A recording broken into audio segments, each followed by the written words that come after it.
Ungheria al voto all'ombra del conflitto ucraino, un'opposizione unita sfida il premier Viktor Orbán. Oggi si vota anche in Serbia. Ci riferisce in diretta il corrispondente Rino Pellino. È Peter Markizai, lo sfidante che spera di impedire il quarto mandato consecutivo di Viktor Orbán alla guida dell'Ungheria.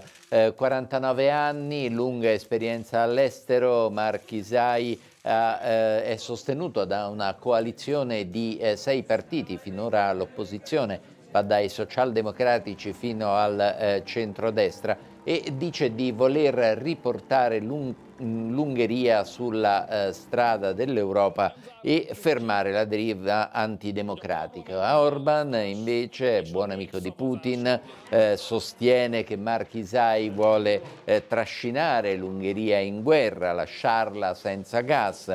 Il conflitto ha ridato un po' di spazio a Orbán, che ora, secondo i sondaggi, sarebbe in lieve vantaggio. Si vota anche in Serbia, dove però appare scontata la vittoria di Aleksandar Vučić. Non vuole le sanzioni contro Mosca, naturalmente, dovrebbe però rimanere presidente dopo i buoni risultati economici ottenuti dalla Serbia. Da Berlino è tutto.